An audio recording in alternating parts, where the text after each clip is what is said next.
El mensaje de la noche. El texto está en Hechos capítulo 1, versículos 1 al 8. Quiero decirles algo más antes de leer el texto bíblico. Ya que somos pastores y ancianos de iglesia, la gran mayoría de nosotros somos predicadores, quiero darles un consejo homilético. Abran la palabra de Dios antes de predicar cualquier sermón. No abran la palabra de Dios allá por la mitad del sermón. La palabra de Dios no es para apoyar lo que tú quieres decir. El predicador no puede usar la Biblia para apoyar sus ideas. El predicador necesita ser un instrumento en las manos de Dios para transmitir las ideas divinas. Y las ideas divinas están en la palabra de Dios. Por lo tanto, abre el texto bíblico. Analiza el texto bíblico. Deja que el mensaje brote de la palabra de Dios. Sigue el curso del texto bíblico. Sigue la línea de pensamiento de Dios. Sométete al texto, ríndete al texto. No uses la Biblia como pretexto para decir lo que tú quieres decir. Si en el análisis del texto tienes que renunciar a tus ideas, renúncialas, pero respeta el pensamiento divino. La predicación de la palabra de Dios tiene poder. Cuando no había nada en este mundo, por el poder de las palabras de Dios fueron creados los cielos y la tierra. Después vino el diablo y destruyó la obra maravillosa de la creación. Jesús, la palabra encarnada, vino a este mundo. Encontró un paralítico y por el poder de la palabra lo hizo andar. Encontró un leproso, por el poder de su palabra lo curó. Encontró un cadáver, por el poder de su palabra le devolvió la vida. Hoy día ya no está más Jesús con nosotros, pero su palabra continúa. Y si la palabra de Dios fue capaz de traer vida de donde no había vida, y de restaurar vida cuando había vida deshecha, ¿por qué hoy día la palabra de Dios no puede continuar haciendo los mismos milagros? Claro que lo va a hacer. Desde el momento en que nosotros seamos instrumentos en manos de Dios para presentar la palabra. Dicho esto, vamos a la palabra, al texto bíblico. Hechos capítulo 1, del versículo 1 al versículo 8. En el primer tratado, oh Teófilo, quien está hablando es Lucas, ustedes saben, he hablado de todas las cosas. ¿En qué primer tratado? En el Evangelio de San Lucas. En el primer tratado, oh Teófilo, he hablado de todas las cosas que Jesús comenzó a hacer y a enseñar. Aquí ya encontramos el primer pensamiento. Yo no me voy a detener a analizar este pensamiento, pero miren la metodología de enseñanza de Cristo. Primero hacía, después enseñaba. Hoy día los grandes maestros de crecimiento de iglesia, primero aprendemos, después enseñamos, y si resta tiempo hacemos. Con Cristo era todo diferente. Él primero hacía y después enseñaba. Tengo miedo que cuando hablamos de crecimiento de iglesia hemos teorizado demasiado la misión. Nos perdemos en los meandros de los conceptos humanos. Miren que hemos hasta inventado una terminología, iglecrecimiento. Hoy día cuando tú dices iglecrecimiento, estás diciendo que has estudiado bastante, que has hecho una maestría, que has encontrado un doctorado. Iglecrecimiento, suena bonito. Pero con Jesús las cosas son simples. Y yo creo que cuando hablamos de misión y de crecimiento de iglesia tenemos que mirar un poco más a la Biblia, un poco más a lo que Jesús pensaba con relación a misión, un un poco más con relación a lo que Dios piensa sobre el crecimiento de iglesia. Los grandes maestros de hoy día, para poder enseñar, tenemos que estudiar mucho. En el concepto de Jesús, los grandes maestros, para poder enseñar, tenían que hacer mucho antes de poder enseñar. Jesús primero hacía, después enseñaba. Era completamente diferente de lo que nosotros a veces hacemos hoy. Versículo 2, hasta el día en que, habiendo dado mandamientos por el Espíritu Santo a los apóstoles que eligió, fue recibido arriba.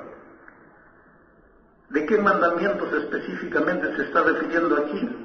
Recuérdense que este capítulo 1, versículos 1 al 8 de Hechos, es uno de los famosos textos de la misión. Hay 9, algunos se encuentran 11, famosos textos llamados textos de la misión. Este es uno de ellos. El tema central de este texto es la misión. Y cuando habla aquí Lucas de los mandamientos que Dios le había dado a los discípulos, claro que podemos pensar en los mandamientos en general, principios de vida, pero se está refiriendo más específicamente a los conceptos de misión, a los mandamientos de misión. Interesante, dice, hasta el día en que, habiendo dado mandamientos por el Espíritu a los apóstoles que eligió. Mandamientos. Jesús no dio, cuando habló de crecimiento de iglesia, cuando habló de misión, Jesús no dio consejos. Jesús no presentó ideas. Jesús no dejó sugerencias. Jesús dejó mandamientos. Pero hoy día vivimos en una cultura que no le gusta mandamientos. A mí nadie me manda. A mí nadie me tiene que decir lo que tengo que hacer. Nosotros aceptamos consejos, sugerencias, ideas, pero por favor no me mandes. Pero Jesús no dejó ni ideas, ni consejos, ni sugerencias, dejó mandamientos. Pero mandamientos en el Espíritu. Porque si tú das mandamientos sin el Espíritu, no eres un líder, eres un dictador, eres un tirano, eres un pequeño Hitler. Jesús no dio mandamientos sin el Espíritu, sus mandamientos fueron en el Espíritu.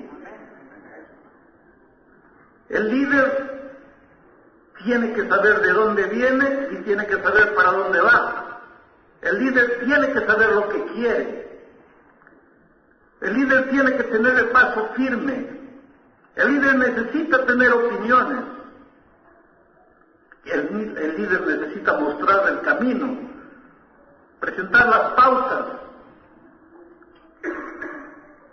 pero en el Espíritu.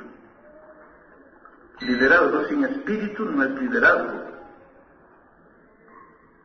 Nada de eso es mi tema esta noche. Vamos, versículo 3. A los cuales, después de haber padecido, se presentó vivo con muchas pruebas indubitables, apareciéndoles por 40 días y hablándoles del reino de Dios. Y estando juntos les mandó que no se fuesen de Jerusalén, sino que esperasen la promesa del Padre que oísteis, dijo, de mí. Porque Juan a la verdad bautizó con agua, mas vosotros seréis bautizados con el Espíritu Santo no muchos días después de estos. Entonces los que le habían escuchado le preguntaron diciendo, Señor, ¿restituirás el reino a Israel en este tiempo?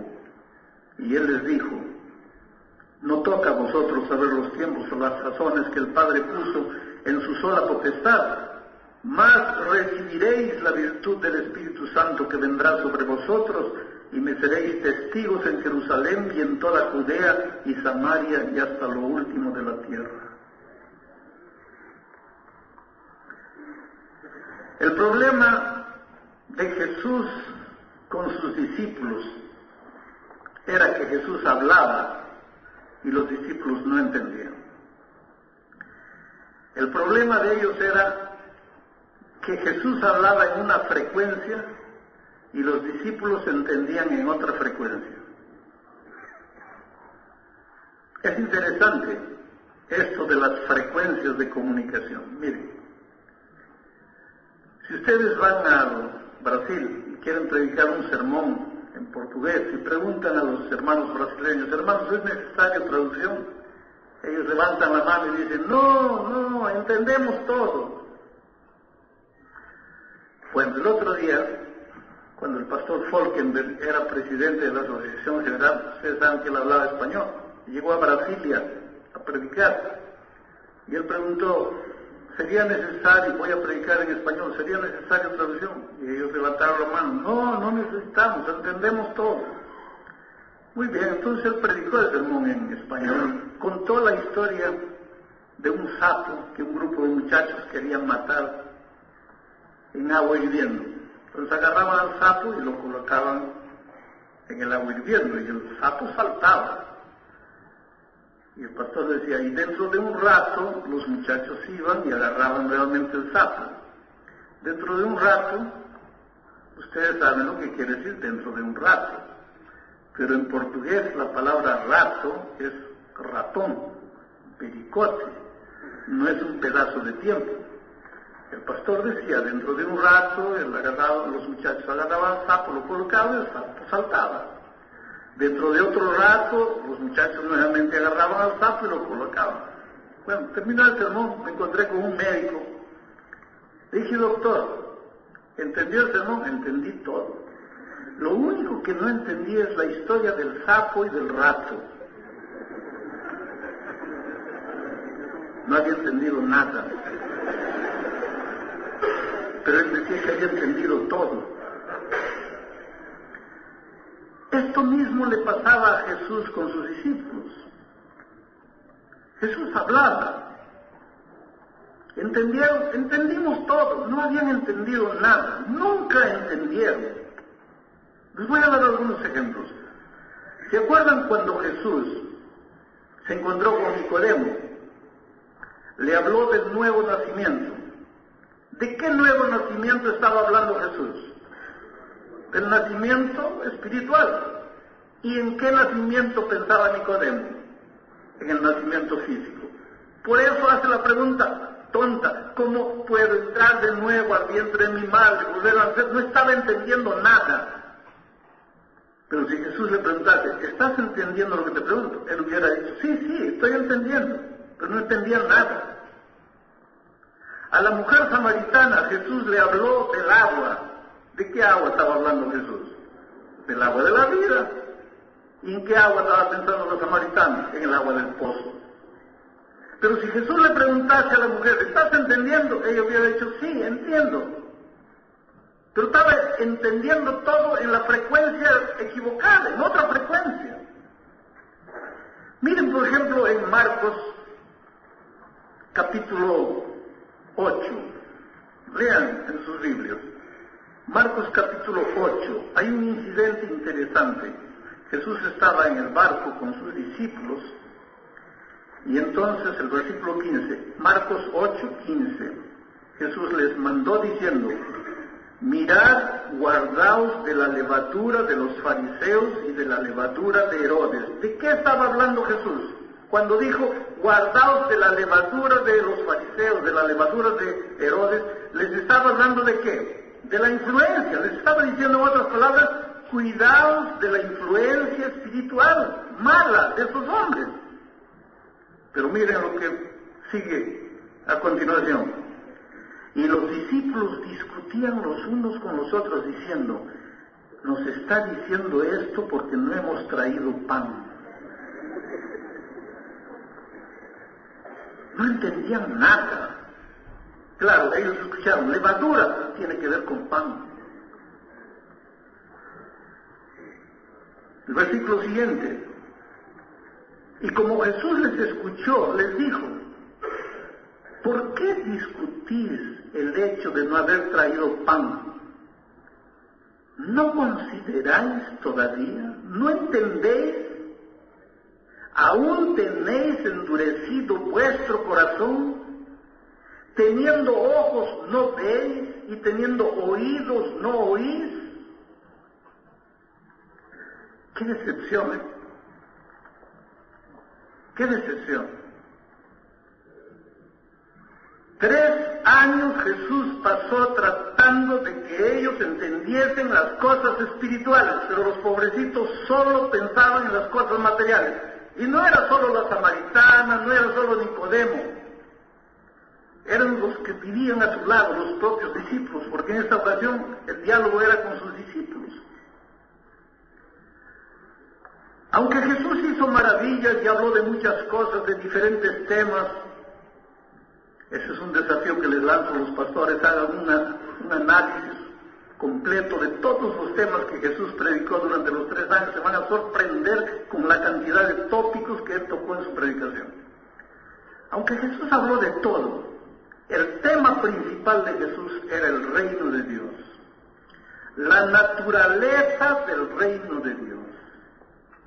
Pero los discípulos no entendieron nada. 3 años Jesús explicándoles la naturaleza del reino de Dios. Antes de morir les dio la misión, después de morir les dio la misión, ir predicar el Evangelio. Ellos nunca entendieron lo que era el reino de Dios. Ahora en Hechos capítulo 1 encontramos aquí ya a Jesús resucitado. Los últimos 40 días de su ministerio en esta tierra, ya antes de irse, ya después de resucitado, los últimos 40 días los pasa con sus discípulos y ahora sí, el único tema que trata es el crecimiento del reino de Dios, es la misión, es la predicación del Evangelio. El tema es el reino de Dios, está claro ahí. Durante 40 días les apareció hablándoles del reino de Dios. La naturaleza espiritual del reino de Dios, inclusive en el último diálogo de él con sus discípulos, el último momento ya antes de subir en la montaña de la Ascensión, Jesús se detiene para explicarles la naturaleza del reino de Dios. Por eso les dice, no salgan de Jerusalén hasta no haber recibido la promesa de mi Padre. ¿De qué promesa estaba hablando Jesús?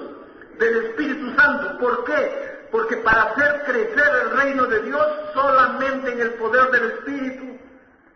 Porque la misión que Jesús les estaba dando a ellos no era hacer crecer una empresa, no era hacer crecer una institución, era hacer crecer el reino de Dios.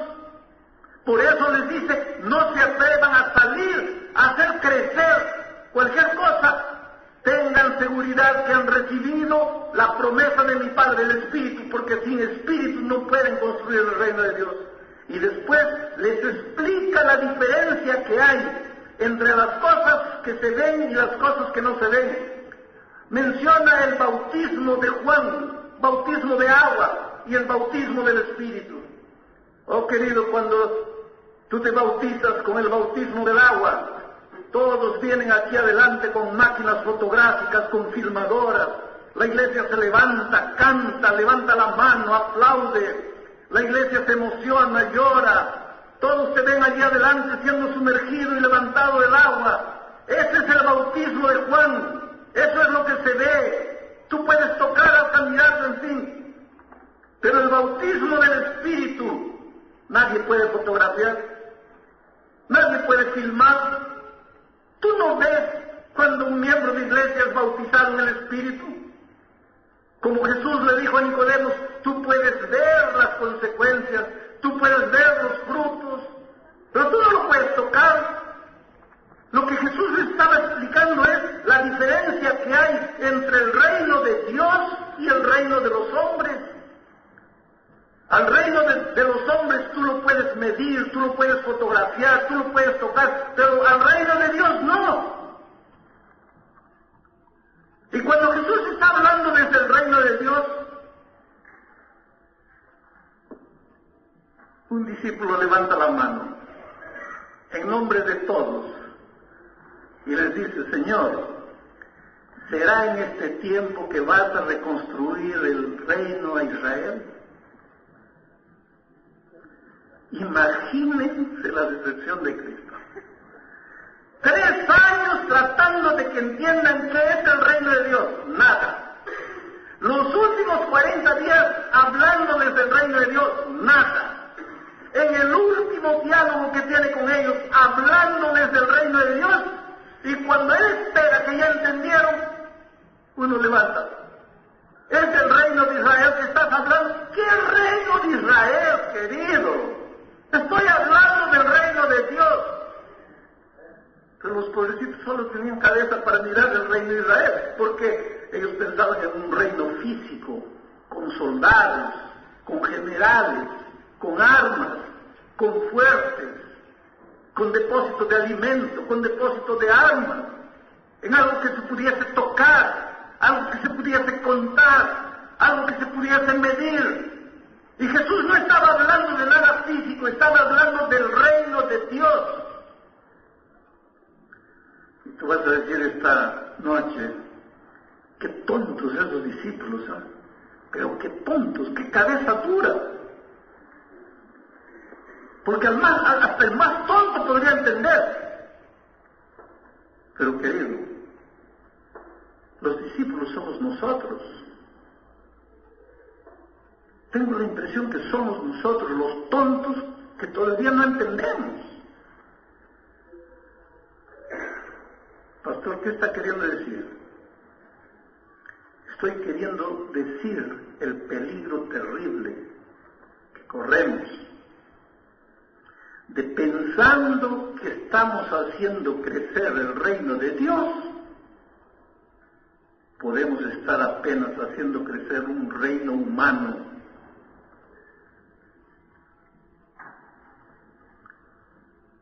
Tenemos edificios lindos, casas publicadoras maravillosas. En el Brasil hay 2 máquinas, solo 2 máquinas impresoras que cuestan varios millones de dólares. Solo hay 2 en el país. Una está en nuestra editora. Colocas papel y de allá sale un libro encuadernado. Bautizamos miles y miles y miles.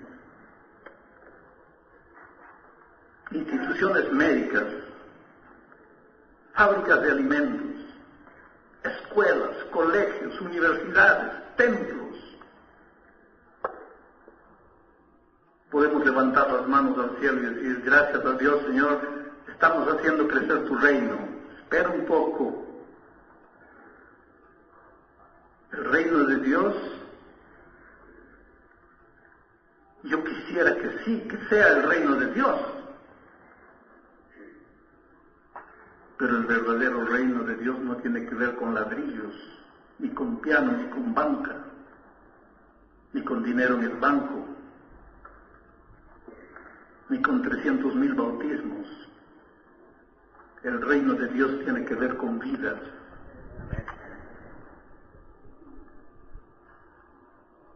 Pero tú no puedes medir la vida. Tú no puedes contar las cosas invisibles del corazón. Es fácil confundir las cosas. Te digo una cosa. Yo puedo olvidarme del reino de Dios. Puedo olvidarme de no salir de Jerusalén hasta que el Espíritu Santo llegue. Puedo olvidarme de las cosas espirituales.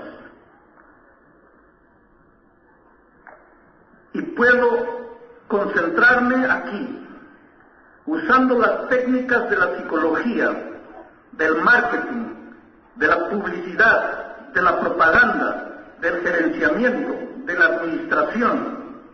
Y puedo hacer crecer un cuerpo visible. Puedo construir mucho, edificar mucho, bautizar mucho, publicar mucho, radio, televisión, libros, sin nada de eso, sin espíritu. Basta de gerenciamiento, basta recursos humanos. Convencer a las personas que se bauticen no es difícil. Hay gente que no tiene el espíritu para nada y te vende cosas, después te arrepientes de haber comprado. ¿Qué espíritu tuvieron para convencerse de comprar esas cosas?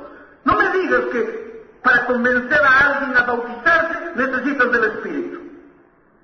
Tú puedes usar recursos humanos para eso. Pero este no es el reino de Dios. El reino de Dios está aquí.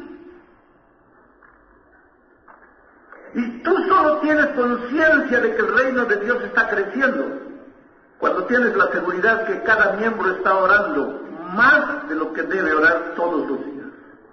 Cuando cada miembro está estudiando la Biblia más de lo que debe estudiar todos los días.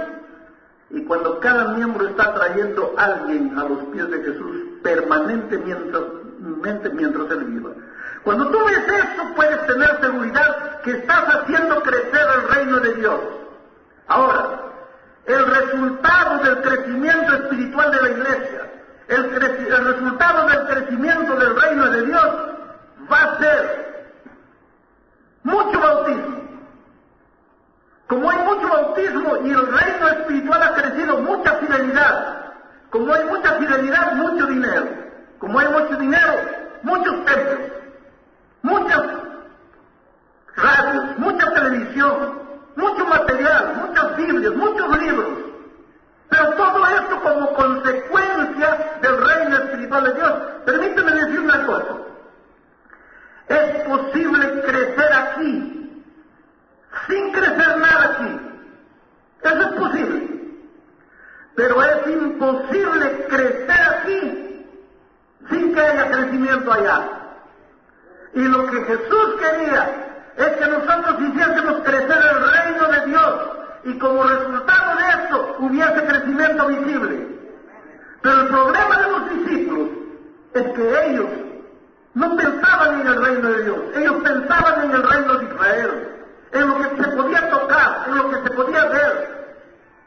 Y ese es también el problema nuestro hoy, el grande riesgo que nosotros corremos. Cuando yo pienso que bautizar de cualquier manera es la mejor manera de cumplir la misión, estoy completamente equivocado. Porque te digo una cosa, cuando Cristo vuelva a esta tierra y me llame, porque yo sé que me va a llamar, no me va a preguntar, a ver, Bullón, ¿cuántas caravanas del poder realizaste? No. No me va a preguntar, Bullón, ¿cuántas campañas grandes hiciste? ¿Cuántos libros escribiste? ¿Cuántos programas de televisión tuviste? ¿Cuántas veces predicaste por la radio? No me va a preguntar, Bullón, ¿alcanzaste tu rango de bautismos? ¿Cuántos bautizaste en todo tu ministerio? Nada de eso. Jesús me va a preguntar solo una cosa. Yo te hice pastor en la tierra para que hagas crecer mi reino, para que hagas crecer espiritualmente a los miembros de mi iglesia. Ese era mi reino, formado por vidas. Hacer crecer mi reino era hacer crecer espiritualmente esas vidas. Te hice pastor para eso. Ahora yo te pregunto, ¿dónde está la iglesia que te confía? ¿Y cuál será mi respuesta? Señor, discúlpame, pero yo estaba haciendo caravanas del poder. Yo estaba haciendo evangelismo, Señor. Me nombraron evangelista. Yo estaba construyendo, yo estaba... Nada será disculpa en aquel día. Porque la misión que Dios me dio fue hacer crecer su reino. Y aunque el resultado de su reino es templo, es número, es dinero, templo, número y dinero no es el reino. Es el resultado del reino. El reino es vida.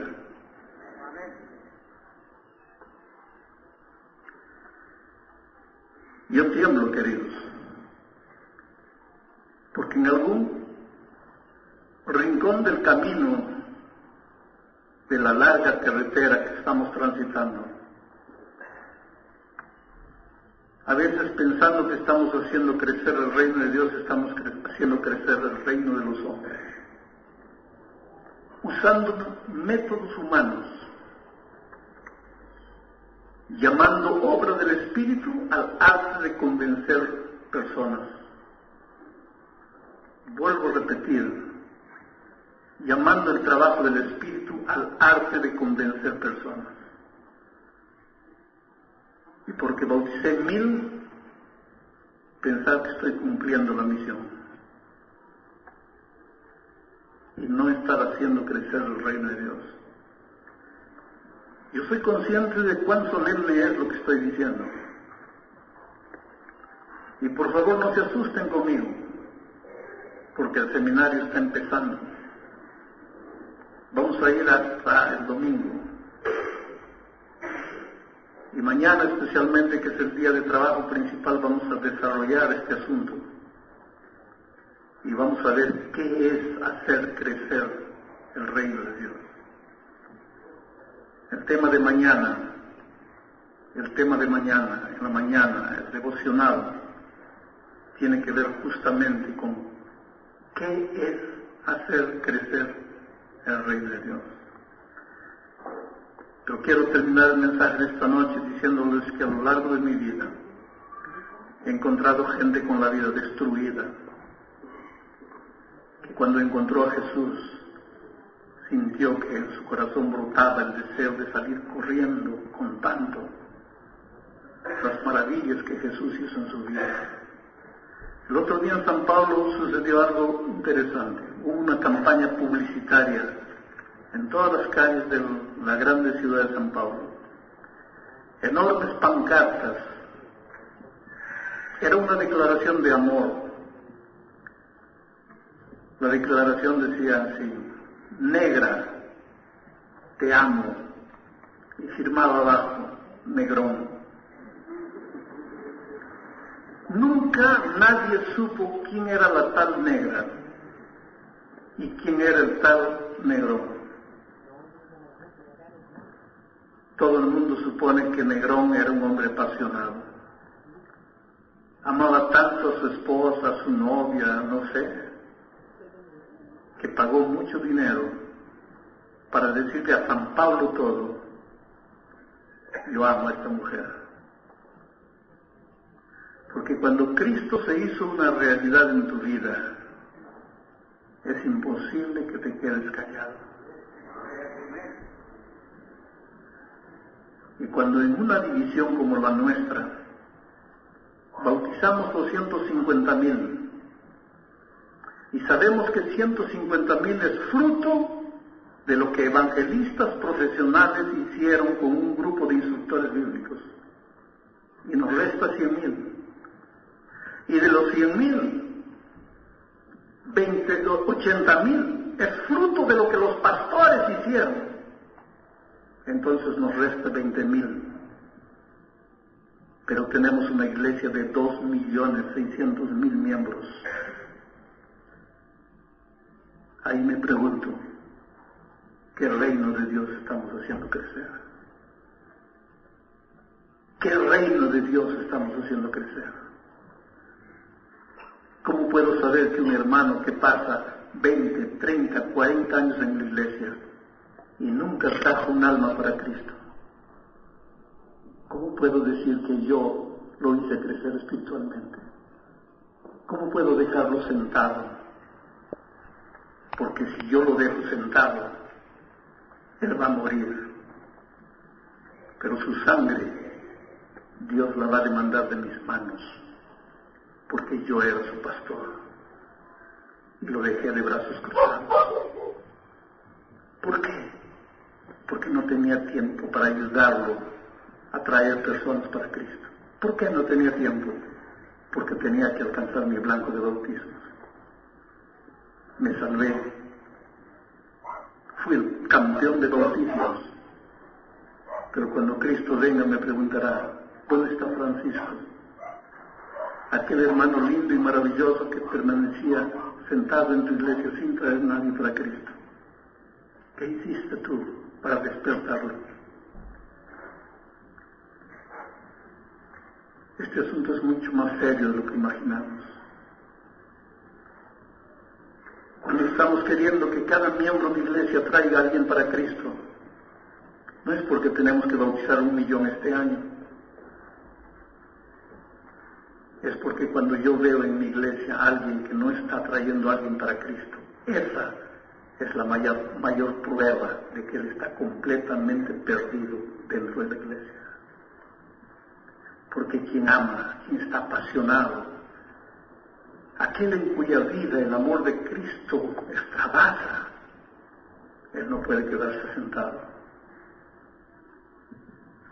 Sí, pues pastor, yo amo a Jesús, pero tengo miedo de salir. Bueno, este seminario justamente es para mostrarte que así como es fácil orar, así como es simple estudiar la Biblia, es simple traer a alguien para Cristo, sin complicaciones. Dejo la semilla en tu corazón. Voy a ir al hotel a dormir, pero antes voy a orar para que el Espíritu haga germinar la semilla en tu corazón esta noche. ¿Cuántos quisieran decirle, Señor, trabaja en mi corazón? ¿Quieren levantar la mano? Que Dios les bendiga.